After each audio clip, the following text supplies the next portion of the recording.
Hey guys, welcome to Wrench to Drive. Today we're going to go through this LDRC drift car.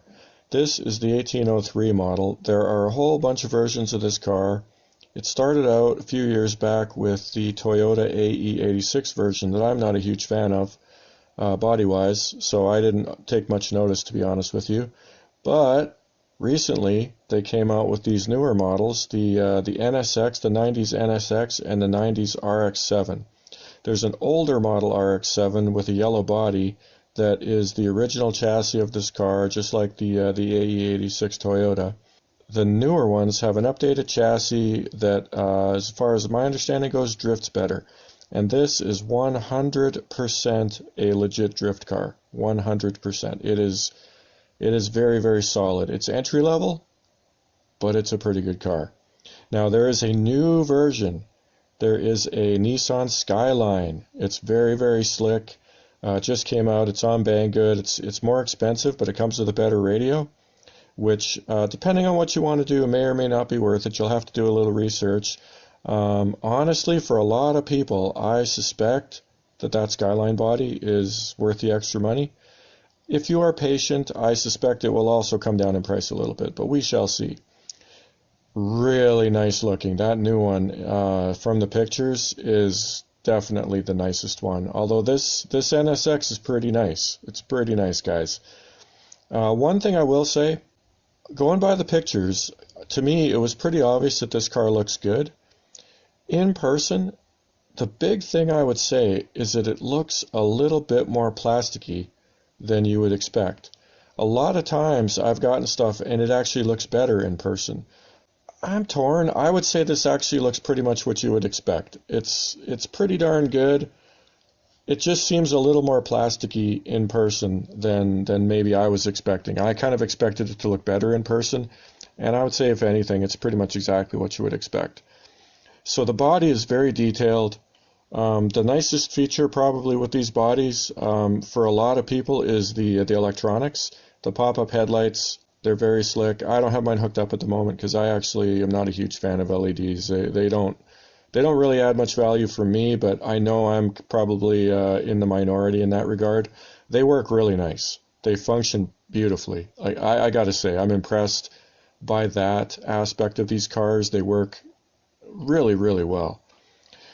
The tail lights I really don't like. It's got brake lights and it's got signal lights, and it's the signal lights I don't like because when you're driving, they turn on when you're cornering. So if you're driving, a race car like a race car is meant to be driven, it just seems really cheesy to have the signal lights come on when you're turning, right? You're turning corners, and if you're turning left, the signal lights is signaling left. If you're turning right, the signal light's turning right. If you're spinning the wheel back and forth side to side because you're drifting, the signal lights are going on and off. I don't like that myself. What can I tell you? I think it's kind of dopey. That's just me. You can be the judge. Now, you can easily disconnect the lights as I have. You just unplug the plugs from the board and problem solved. I usually do have the headlights hooked up, as you'll see in a running video, but I have it unhooked because I've had the top off a couple times, and I typically get lazy because hooking them and unhooking them is just a little bit more work than leaving them unhooked.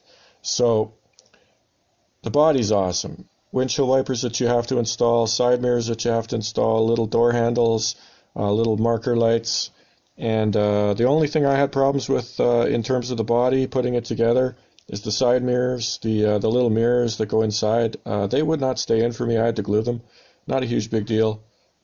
I don't know. I suspect you aren't supposed to have to glue them, but whatever, it is what it is.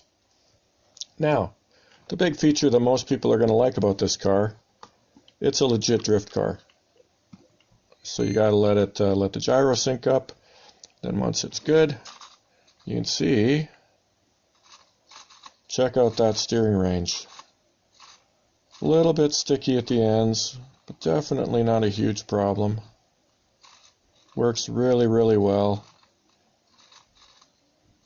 And this car drifts reasonably well. Now the only caveat is you do have to do a little bit of fine tuning. But it is what it is. If you don't like working on cars, that's the one thing about this car that might be an issue. Because out of the box, mine had a bunch of problems. I'm going to do a follow-up video showing how I fixed all the problems on my car. And judging by comments from people that have bought these and comments on videos on the YouTube, a lot of people have gotten cars that are not quite 100%. So my advice is that if you like working on a car, this is a really, really good car to get into. If you don't, things get a little more interesting. So you can see these are adjustable links right here, and inside there's the upper link for the camber. Adjustable links. The big downside is it uses a spring for suspension, so it's kind of like a sway bar, but it's actually in the old timey days you saw a torsion suspension a little bit more often. So it's almost like a torsion suspension where it's a spring that provides dampening, and you have to insert these little blocks here that limit the down travel of the suspension. Really minor. They're a little tricky to get in, but it's not a huge big deal. That sets the car up. The big downside, the big problem on mine, and many other people have commented about the same thing, is the back end is also fully adjustable, but it is a little bit prone to being sagged. So mine, out of the box, it sat bottomed out. So the back end of this car was bottomed out all the way. Suspension was fully compressed. The tires were rubbing the inside of the wheel arches. As you can see now, there is some suspension there. It definitely works, right? Now, one side is a little bit more lively than the other. That's the best I could get it. Alright, let's just show you. See, that side is a little less vigorous, but it still works. It's better than it was out of the box, by far. This car drifts far, far better if that rear suspension is working the way it's supposed to, with a little bit of travel. It handles small variations in the surface really, really well. Out of the box, with it locked, it does drift. It just is very, very twitchy, as you would probably expect. It's not nearly as good as it could be. That's the big knock on the car. Quality control issues are a bit of a problem. One of the functions is you can disable the gyro on this car. You press the gyro button and the C button, and it'll beep, and it'll disable the gyro. And then you can add an external gyro, because the servo is a 3-wire servo. So you hook up the gyro to the board and the servo to the gyro, you tune your gyro, and away you go. You got fancy spancy high-end gyro capability. There are lots of guys doing that. A lot of times they're running a gyro that costs anywhere from $40 to $60. As I mentioned, I paid $60 for the car, so you are getting into expensive territory. You're turning this very inexpensive car into a much more expensive drift car. Your mileage may vary, as you may have guessed. Personally, I don't think I'm going to go that crazy. I have used a super cheap gyro in this. I'll show you a picture of the one I have, and I definitely don't recommend this gyro. I bought mine ages ago, probably 4 years. I hope the newer ones are better, but I wouldn't bet on it. These days it's selling for about 20 bucks, which to me is too much. It's really not that good. The best way I can describe it is that it is much more likely to make the car drive straight than it is to make the car drift nicely. Now, for perspective, I've also put in a receiver to go up with my RadioLink RC6GS radio, and that receiver has a built-in gyro, and I would say that with that gyro, with that receiver with the built-in gyro, the function is very, very, very similar to this built-in gyro. Oh, that's what I was going to mention. The new radio, one of the knobs it has is gyro sensitivity. So you can adjust the gyro sensitivity. Instead of using a button that has 25%, 50%, 75%, 100% modes, it has a sensitivity knob, which is super, super nice. That's a legitimate upgrade. So then you're in the same territory as I was with my expensive radio, where I can adjust the sensitivity to anything I want. Now, as I mentioned, to me, I don't think the gyro in the RC6GS receiver made much difference. Like, to me, the gyro function was very, very similar. Maybe a hair better, but very hard to tell. And I like driving this on 50% or 75% for the most part. It's a little easier to drive on 100%, but then the gyro is doing a ton of work and the wheels are really, really twitching, which is just aesthetically not very appealing for your drifting. So the radial link gyro is a little bit smoother in terms of the wheels moving, but in terms of how the car drives, I really didn't find it to be much better. And I think the biggest factor there is that the radio, the steering knob on the radio, on the expensive radio, actually makes the driving easier. So if you have an RC6GS, you'll know about this, but it has throttle curves, and it has dual rates, and it has endpoint adjustment. So you can fine-tune what the radio feels like quite a bit. The action of the steering wheel is nicer. The action of the trigger is nicer. I think that is why I found that radio to make this car better, is that the radio was better, not that the car was better. Because looking at the videos, I could not tell the difference really in terms of how the car drove with the high quality electronics versus with the stock electronics. I liked driving it better, but I didn't really find that the car drove much better. I hope that makes sense. So I very much expect that new version of the radio that comes with the Skyline is going to be a really nice upgrade. I strongly suspect that that version of the car is going to be more enjoyable to drive out of the box, because that radio, there's no way it isn't better. Absolutely no way. So I'm probably not going to buy one of those. I can't see it. I definitely don't want to spend $100 on one, which at Banggood, I believe it's $91, something like that. I'll show the ad here, plus shipping, so it's like $100. That's a lot more. I paid $60 for this. For $60, smoking good deal. I really, really like it.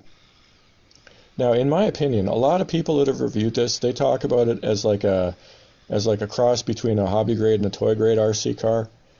To me, this is 100% a hobby grade RC car. Why? Why would I say that? To me, it's not even up for debate, my friends. The body is super, super nice, which, you know, for guys that want a realistic drift car, a nice body is a big deal.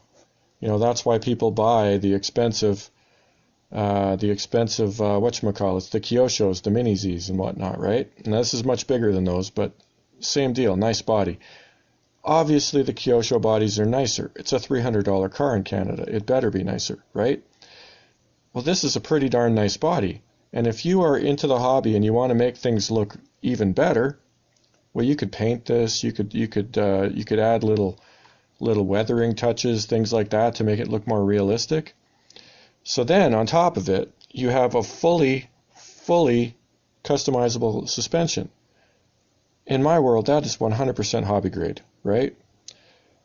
Then, add the fact that you have a 3-wire servo, and it's very easy to use the stock electronics with a better gyro, better servo. You know, you can start upgrading stuff very easily. That is 100% hobby grade. Then, one step further, parts availability. That's a really nice aspect of these cars, is that you can get parts super, super easily. So if you break something, you do not have to buy a whole new car to fix it. Or it's one of those deals where the finances don't immediately imply that you should buy a whole new car for parts, or you use your old car for parts, buy a whole new car. You know, you can actually order parts for this. I found 2 stores that stock a lot of the parts, and one of them the prices are much higher, one of them the prices are much lower. For example, at the one store you can get a gearbox with upper arms for the back end with a motor for a whopping $10 shipped to your door. The other store it's closer to $20. That's a huge difference. Other parts, the price differences are very, very similar. So from the one store they have tremendous availability, but if you start adding up those dollars, maybe just order a new car and, you know, use one for parts and one for, you know, you get the idea. One big downside, the gearbox is very, very noisy. So if you're a kid or you're a grown-up and you're driving it someplace in your house where somebody else is in the room who doesn't like a whiny kitchen appliance-y, high-pitched grindy noise, maybe that's a legit downside. Maybe that's something you want to consider a better car. Better cars are much quieter, guys. Much quieter. Like, it is night and day. This is legitimately noisy. I'm not that picky about stuff like that. This car is legitimately noisy. So that's a minor criticism. Do I think there's a durability issue? Probably not. It's got bearings in the wheels. It's got no bearings in the transmission. I don't really think that's the biggest problem. It's got little plastic gears. I think that's where all the grinding comes from. It is what it is. It's an entry-level car, my friends. There is a ball diff available for this. It is not super expensive. It's the one I found was, I think, $5 plus $5 shipping, so like $10 shipped to my door. Looks like a 100% legit adjustable tension ball diff. Pretty sweet. I'm very tempted to order that just to see. I don't know. I'm rambling on, but the bottom line, I really like this car. It's not perfect out of the box. There are definitely some problems. Like I said, I will follow up with a video with everything I've fixed that will give you an idea of exactly what you're in for. If you like working on the cars, I don't think it's a big deterrent. It's an easy car to work on. Mine was definitely very flawed, and I got it working pretty well. So if you're patient, I don't think it's the biggest catastrophe in the world to have to tune it. If you aren't patient and you don't like working on the car, might be a good reason not to buy it. It's up to you. You'll have to decide for yourself. Overall, I really like this car.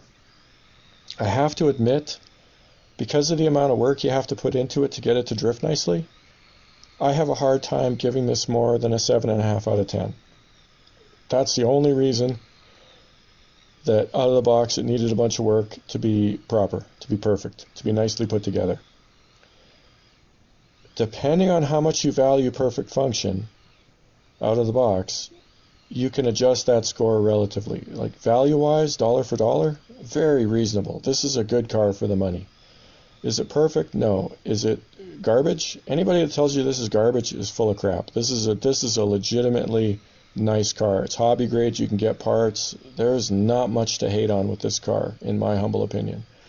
And that being said, like I said, it is not Kyosho Mini Z quality. It is not on par with a $300, high-end hobby grade car. It's an entry-level hobby grade car. It's plenty good in that regard, in my humble opinion. So here's some running videos in the background, guys. I'm going to keep talking as the video is running. Keep in mind, I am not the greatest drifter that ever lived, and if you watch this prolonged running, you can see that this car drifts pretty well. Now, this is the car after I did a bunch of tuning to it to get it working nicely.